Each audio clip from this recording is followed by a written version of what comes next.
Oke, Sampai kiamat ini. kawan-kawan, sebelum memulai diskusi tanya jawab pada pagi ini, menjelang siang, marilah kita berdoa menurut agama dan kepercayaan masing-masing. Semoga kegiatan diskusi kita bermanfaat dan diberkahi oleh Allah Subhanahu wa taala. Berdoa dimulai.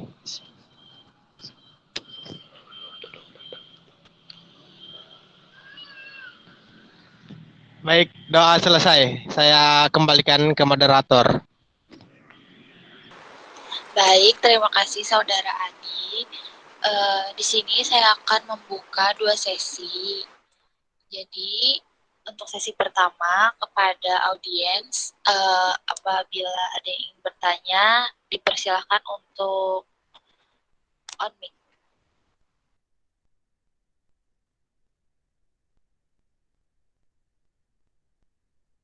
Sudah boleh bertanya Kak moderator? Boleh. Baiklah, saya izin bertanya moderator. Ya, dipersilahkan Nisa. Assalamualaikum warahmatullahi wabarakatuh. Perkenalkan, nama saya Nur Anissa, NIM 1911223120014. Saya dari kelompok 6, materi ketiga. Pada makalah sudah kelompok jelaskan mengenai guru sebagai pendidik dan administrator di sekolah. Jadi pertanyaan saya, apa saja sih kendala guru dalam merancang administrasi di sekolah? Lalu bagaimana guru bisa memperbaiki kendala-kendala tersebut? Terima kasih.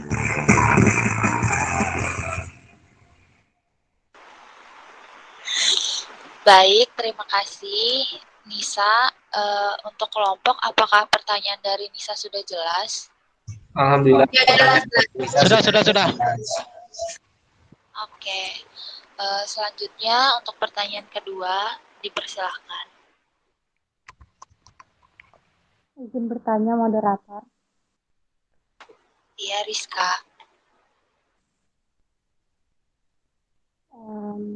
Perkenalkan, nama saya Rizka Maulida Tulisna dari kelompok 6 materi 3. Jadi pertanyaan saya yaitu pada bagian A, pengertian tugas guru. Di situ ada jenis tugas guru yaitu pada poin A. Jadi pertanyaan saya, bagaimana menurut kelompok jika suatu saat nanti kalian menjadi guru BK, ada siswa yang melapor bahwa pada bagian A tersebut guru itu tidak menjalankan tugasnya sehingga membuat siswa tidak termotivasi atau mengalami masalah dalam belajar untuk mengikuti pelajaran dari guru mata pelajaran tersebut. Mungkin itu saja, terima kasih. Baik, Rizka, terima kasih. Kepada kelompok, apakah pertanyaan dari Rizka sudah jelas? Sudah jelas. Ya. Baik, jelas. Baik. Untuk pertanyaan selanjutnya, dipersilahkan. Izin bertanya moderator. Iya, Widi. Perkenalkan, nama saya Widi Nur Azahra, NIM 191012322008 dari kelompok 9 kelas A. Izin bertanya, pada makalah halaman 18 kan terdapat kalimat sebagaimana dijelaskan dalam penjelasan UU SPN 1989 bahwa pendidikan nasional diatur secara terpusat atau sentralisasi. Jadi pertanyaan saya, apa yang dimaksud dengan pendidikan nasional diatur secara terpusat atau sentralisasi? Sekian pertanyaan dari saya kembalikan lagi ke moderator. Baik, terima kasih Widi. Saya kembalikan lagi ke kelompok. Apakah pertanyaan dari Widi sudah jelas? Jelas, moderator. Terima kasih. Baik, untuk pertanyaan terakhir di sesi pertama, dipersilahkan. Izin bertanya moderator. Iya, Radin, dipersilahkan. Saya Radin Athena dengan NIM 191012322010 dari kelompok 9 materi 8 kelas A. Izin bertanya. Pada bagian peranan dan fungsi guru disebutkan bahwa guru memiliki 4 buah peran dan fungsi, yaitu kemampuan mendidik, mengajar, dan melatih serta membimbing. Yang ingin saya tanyakan adalah apa yang akan terjadi apabila hanya ada satu peranan yang dilaksanakan oleh seorang guru. Contohnya pada kehidupan nyata, beberapa guru hanya mengajar dan di saat selesai memberikan materi, selesai juga perannya. Itu saja yang ingin saya tanyakan. Terima kasih. Baik, terima kasih Radin. Kepada kelompok, apakah pertanyaan dari Radin sudah jelas? Alhamdulillah jelas. Sudah. Ya, karena pertanyaan untuk sesi pertama sudah cukup, kepada kelompok dipersilahkan untuk menjawab. Atau mau dikasih waktu dulu nih? 5 menit. Mungkin itu Langsung. moderator bisa dibacakan ulang pertanyaannya 1 sampai 4 tadi. Baik, pertanyaannya saya ulang. Untuk pertanyaan dari Nisa, pada makalah sudah dijelaskan tentang guru sebagai pendidik dan administrator di sekolah. Jadi pertanyaan saya yaitu apa saja kendala guru dalam merancang administrasi di sekolah? Lalu bagaimana guru tersebut bisa memperbaiki kendala-kendala tersebut? Untuk kedua dari saudari Rizka, pada bagian A, pengertian tugas guru, ada jenis tugas guru yaitu pada poin A. Jadi pertanyaan saya, bagaimana menurut kelompok jika suatu saat nanti kalian menjadi guru BK, ada siswa yang melapor bahwa pada poin A tersebut guru itu tidak menjalankan tugasnya sehingga membuat siswa tidak termotivasi atau mengalami masalah dalam belajar untuk mengikuti pembelajaran dari guru mata pelajaran tersebut. Pertanyaan ketiga dari saudari Widi, pada makalah halaman 18 terdapat kalimat sebagaimana dijelaskan dalam penjelasan UU SPN 1989 bahwa pendidikan nasional diatur secara terpusat atau sentralisasi. Pertanyaan saya, apa yang dimaksud dengan pendidikan nasional diatur secara terpusat? Selanjutnya pertanyaan dari Radin. Pada bagian peranan dan fungsi guru, disebutkan bahwa guru memiliki 4 buah peran dan fungsi, yaitu kemampuan mendidik, membimbing, mengajar, dan melatih. Pertanyaannya, apa yang akan terjadi apabila hanya ada satu peranan yang dilaksanakan oleh seorang guru?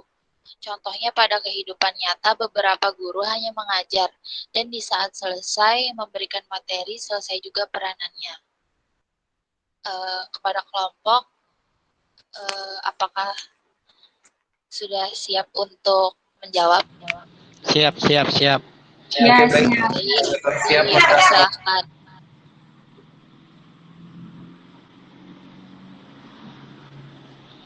Izin menjawab pertanyaan dari Rizka Maulidatul Husna. Iya, Adi, dipersilahkan. Oke, baik. Terima kasih, moderator. Sebelumnya terima kasih kepada penanya yang sudah melontarkan pertanyaannya untuk sesi diskusi kita pada kali ini. Saya izin menjawab dan kalau misalkan salah silakan ditanggapi. Pertanyaan dari saudara Rizka tadi mengenai tugas seorang guru yang ada di poin A. Dan pada intinya di sana itu guru akan mendidik, mengajar, dan melatih. Nah, pertanyaannya ketika kita menjadi seorang guru BK, apa yang akan kita lakukan kalau tersebut terjadi? Gitu. Nah, jadi seperti ini. Yang pertama kita lakukan adalah melakukan kebenaran dari laporan siswa yang bersangkutan. Nah, jadi kita cross check lagi apakah laporan yang diberikan itu sesuai dengan fakta di lapangan atau itu hanya keluhan yang dialami oleh satu orang siswa gitu. Nah, oke, kita ambil andai-andai dulu. Seandainya jika memang benar hal yang dilaporkan oleh siswa tersebut benar adanya, maka guru yang bersangkutan itu akan kita lakukan sebuah evaluasi karena di dalam tugas laporanannya dia tidak mencapai kinerja terbaiknya, sementara kinerja dinilai salah satunya dari tugas dan peranan dari seorang guru gitu. Nah, berarti di sana hasil evaluasi kita harus melakukan peningkatan terhadap kinerja dari seorang guru. Nah, poin-poin tugas tersebut gitu nah yang harus kita tingkatkan lagi, mulai dari mendidik, melatih, membimbing dan segala macamnya. Nah, di situ. Nah, kenapa jadi ada supervisi?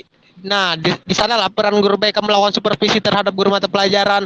Di sana kita mampu memantau apa yang dilakukan oleh oleh guru, tenaga pendidik itu apakah sesuai gitu. Nah, dengan tugas dan peranan dari seorang guru, jadi seorang guru itu harus mampu merealisasikan ke beberapa poin dari tugas dan peran guru tersebut. Nah, itu jika jika laporan itu sesuai dengan faktanya. Nah, selain itu juga, selain kita mengevaluasi tenaga pendidiknya, kita akan melakukan layanan bimbingan terhadap terhadap siswa gitu. Nah, terhadap siswa terhadap siswa gitu. Nah, yang bersangkutan supaya di dalam proses belajar mengajar yaitu mampu mengemukakan pendapatnya bahwa yang disampaikan oleh guru dari tugas dan peranannya belum ia dapatkan gitu. Nah, berani speak up gitu nah di depan kawan-kawan kelasnya mungkin gitu. Nah, terlepas dari kebenaran laporannya tersebut, kita berbicara soal kemungkinan laporan yang disampaikan oleh siswa tersebut hanya dialami oleh pribadinya sendiri. Jadi yang dianggapnya guru itu tidak memenuhi tugas dan peranannya itu hanya dirasakan oleh pribadinya sendiri. Sementara kawan-kawan di kelasnya itu merasakan aja gitu nah bahwa guru tersebut sudah melakukan unsur-unsur peranan tersebut. Nah, berarti di sini kita akan melakukan memberikan layanan terhadap si siswa gitu nah bahwa berarti di sini siswa tersebut belum mampu beradaptasi dengan cara guru tersebut melakukan proses belajar mengajarnya. Nah, jika itu hanya siswa yang bersangkutan yang merasa guru tersebut tidak memenuhi tugas dan perannya tersebut, nah kita kasih layanan orientasi juga di sini untuk siswa, karena kan siswa belum mampu beradaptasi gitu nah dengan peran guru. Dan juga di sini tantangan sebenarnya ada dua sisi sebenarnya, antara siswa yang tidak mampu beradaptasi sama dengan atau guru yang belum mampu mengimplementasikan proses cara mengajarnya terhadap siswa, karena ada siswa masih yang belum memahami gitu. Nah, jadi untuk tugas dan peranan guru itu ya kalau guru BK melihatnya itu kadang kita ambil satu sisi, kadang cuma mengevaluasi dari segi guru, cuman kita harus cross check kebenarannya gitu. Nah, makanya supervisi di sini diperlukan gitu nah untuk memastikan kayak apa kinerja dari seorang guru itu. Kalau kita sebagai guru BK itu yang kita lakukan. Oke, terima kasih. Mungkin dari kawan kelompok saya ada yang ingin menambahi supaya makin jelas. Kalau Oke, baik. Terima kasih. Izin menambahkan, moderator. Iya, dipersilahkan Indra. Oke, baik. Terima kasih. Di sini tadi saya akan menambahkan jawaban dari teman saya, Adi Maulana. Sebelumnya, apakah suara saya terdengar jelas? Iya, Indra, terdengar jelas. Ya, terdengar jelas, Indra. Baik, terima kasih. Jadi di sini saya akan menambahkan jawaban tadi untuk pertanyaan Rizka. Jadi tadi teman saya ada mengatakan untuk pemberian layanan. Jadi ada beberapa layanan yang bisa kita berikan kepada siswanya, bisa kita berikan, guru BK-nya juga bisa kita berikan, bahkan guru mata pelajarannya juga bisa kita berikan. Contoh untuk siswanya, kita bisa melakukan konseling individual menggunakan teknik assertive training, ataupun juga kita menggunakan teknik konseling, teknik self management. Kemudian untuk guru BK-nya, kita juga bisa melakukan layanan informasi tentang pentingnya pemberian peran guru tadi mengenai penjelasan teman saya tadi. Kemudian selanjutnya untuk yang bagaimana tindak lanjutnya kepada siswa tadi, kita bisa seperti mengobservasi siswanya tadi, mengapa dia melakukan hal tersebut, kemudian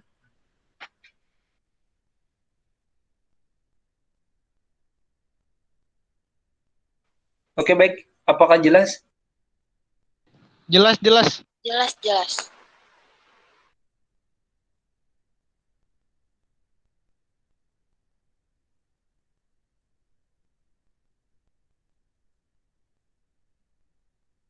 Sepertinya Saudara Indra terkeluar.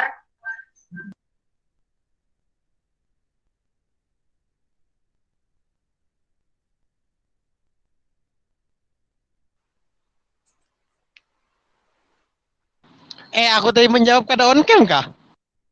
On cam, Di. Kalau Ini Indranya masuk lagi kah? Atau ada teman yang lagi sama Indra?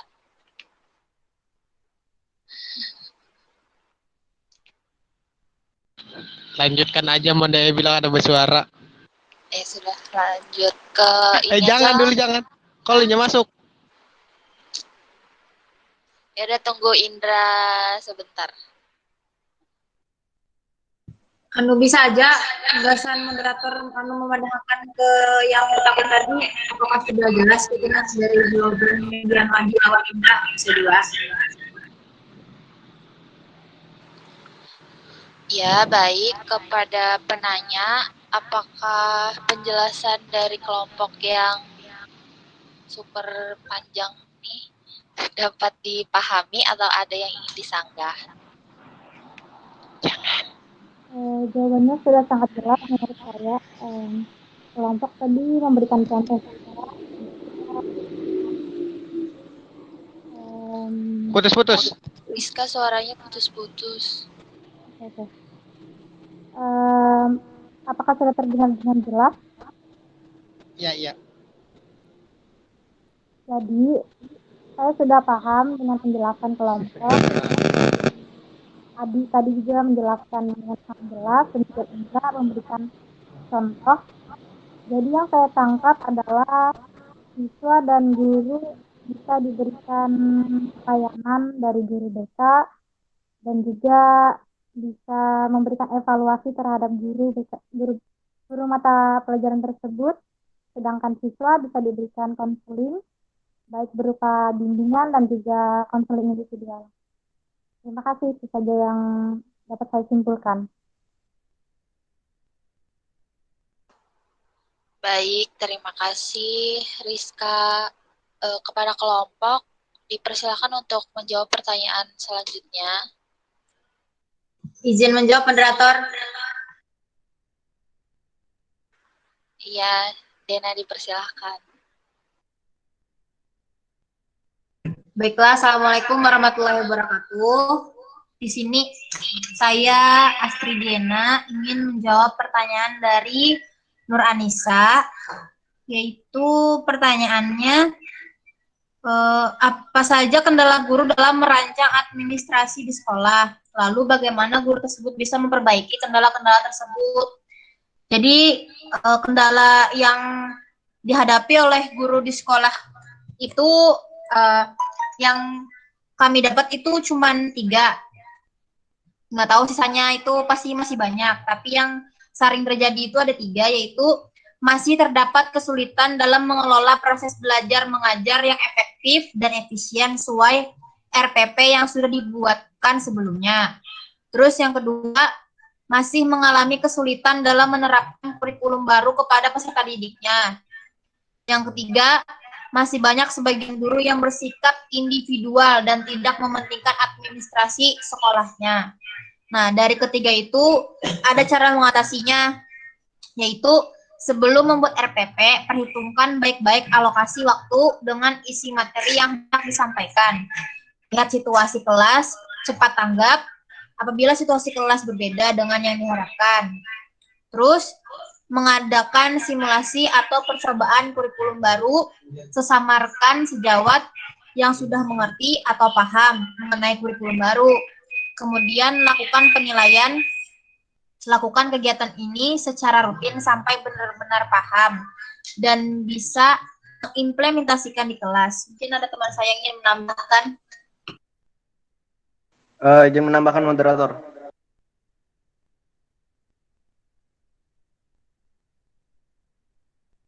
Moderator, izin menambahkan. Iya, dipersilahkan. Baik, jadi di sini saya akan menambahkan untuk di bagian mengatasinya.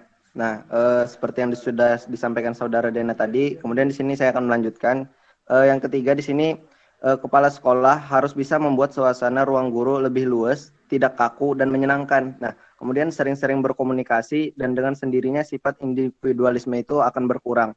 Nah, jadi adapun kesimpulan yang dapat saya ambil sendiri di sini, administrasi sekolah adalah kegiatan administrasi yang ruang lingkupnya atau lapangan geraknya di sekitar masalah-masalah pendidikan. Kemudian guru sangat berperan penting dalam administrasi sekolah, mengingat tugas utama guru yang sebagai pengelola dalam belajar mengajar. Kemudian administrasi sekolah pekerjaan yang sifatnya kolaboratif, artinya pekerjaan yang didasarkan atas kerjasama, bukan bersifat individual. Oleh karena itu, semua personel termasuk guru harus terlibat. Mungkin itu saja yang saya tambahkan moderator. Terima kasih. Ya, baik. Terima kasih kelompok. Kepada penanya dipersilahkan. Kepada penanya apakah sudah jelas atau ada yang ingin disanggah? Baiklah, terima kasih banyak moderator dan terima kasih juga untuk kelompok atas jawaban beserta tambahannya. Menurut saya jawaban dari kelompok itu sudah jelas. Terima kasih. Sama-sama Nisa. Terima kasih Nisa. Kepada kelompok dipersilakan untuk menjawab pertanyaan selanjutnya. Izin menjawab moderator. Iya, Sophia dipersilakan. Assalamualaikum, perkenalkan nama saya Sofia Pita. Izin menjawab pertanyaan dari Saudari Widi. Jadi pertanyaannya itu adalah apa yang dimaksud dengan pendidikan nasional yang diatur secara terpusat atau sentralisasi. Nah, langsung saja. Jadi sebelumnya saya akan menyebutkan terlebih dahulu. Diketahui bahwa dalam manajemen pendidikan itu memiliki dua mekanisme pengaturan, yaitu sistem sentralisasi dan juga desentralisasi. Nah, pertanyaan Widi itu ada pada sistem sentralisasinya. Jadi, yang dimaksud dengan pendidikan nasional yang diatur dengan sistem sentralisasi itu adalah segala suatu hal yang berkaitan dengan penyelenggaraan pendidikan itu diatur langsung oleh pemerintah pusat, atau bisa dibilang pemerintah pusatlah yang berwenang untuk mengatur segala jenis pelaksanaan pendidikan. Seterusnya, pemerintah daerah tinggal menunggu instruksi dari pusat untuk melaksanakan kebijakan-kebijakan yang sudah ditentukan itu. Mungkin itu saja yang dapat saya sampaikan. Selanjutnya akan ditambahkan oleh teman saya.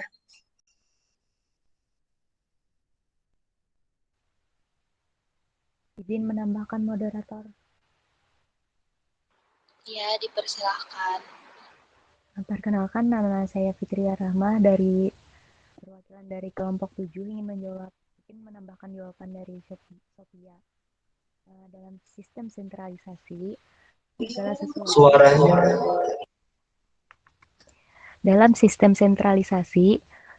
segala sesuatu yang berkenaan dengan penyelenggaraan pendidikan diatur secara ketat oleh pemerintah pusat. Jadi, daerah tinggal menunggu instruksi dari pusat untuk melaksanakan kebijakan-kebijakan yang telah digariskan menurut undang-undang. Sentralisasi ini banyak digunakan pemerintah sebelum otonomi daerah. Sistem pengaturan yang sentralistik ini ditujukan untuk menjamin integritas, kesatuan, dan persatuan bangsa.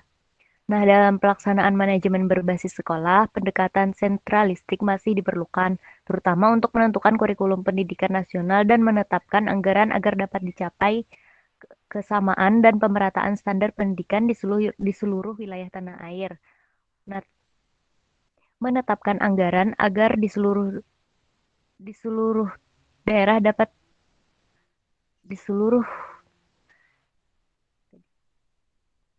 Putus-putus. Nah, Indonesia sebagai negara berkembang dengan berbagai kesamaan ciri sosial budayanya juga mengikuti sistem sentralistik yang telah lama dikembangkan ini. Konsekuensinya, penyelenggaraan pendidikan di Indonesia serba seragam, serba keputusan dari pusat. Contohnya seperti kurikulum yang seragam tanpa melihat tingkat relevansinya bagi kehidupan anak dan lingkungannya. Demikian dari saya kembalikan kepada moderator.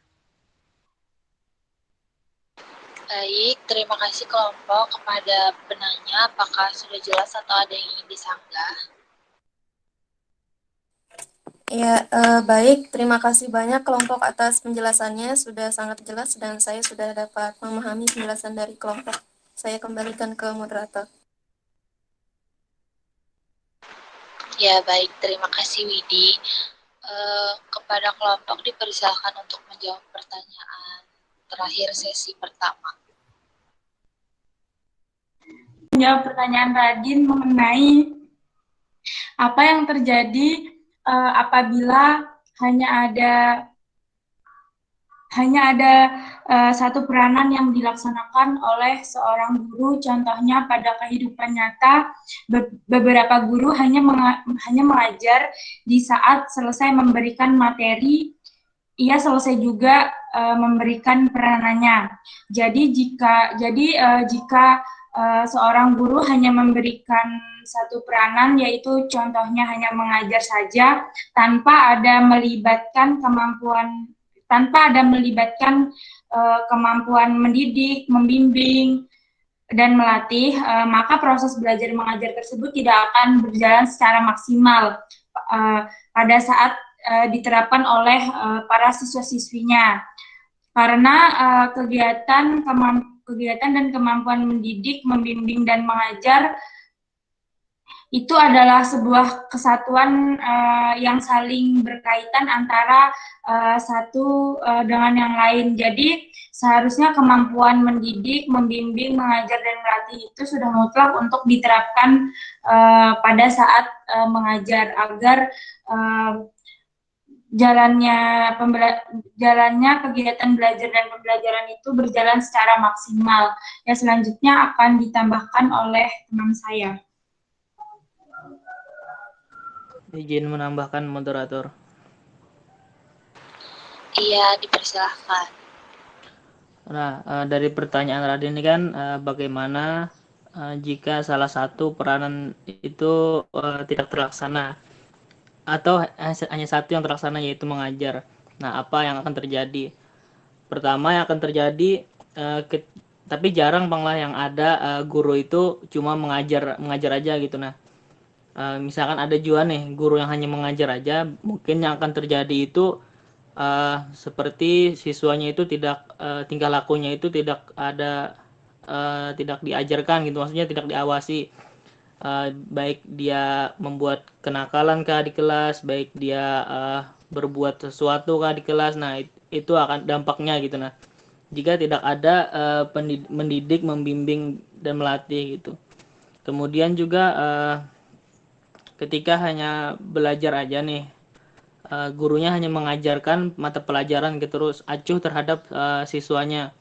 Nah, yang hal akan terjadi itu ya berbagai macam gitu. Nah, yang sebagaimana perilakunya di kelas ataupun di sekolah itu tuh akan amburadul lah ibarat tuh gitu.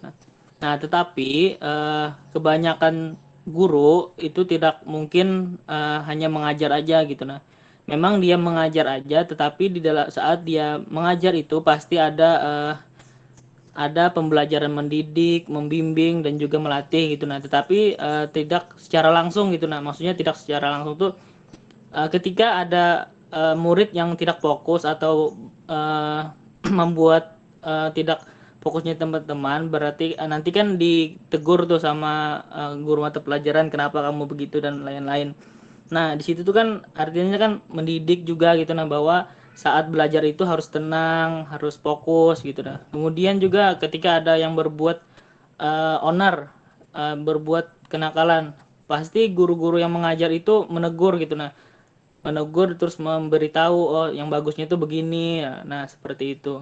Nah, mungkin jarang lah ada yang guru hanya mengajar tanpa memberikan pendidikan ataupun melatih siswanya gitu. Nah, Mungkin itu saja sih penambahan dari saya, moderator. Terima kasih. Baik, terima kasih kelompok. Kepada penanya, apakah sudah jelas atau ada yang ingin disanggah? Baik, terima kasih kepada kelompok sudah menjawab pertanyaan dari saya. Saya sudah cukup memahaminya. Terima kasih. Ya, baik. Terima kasih kepada semua penanya di sesi pertama dan kelompok.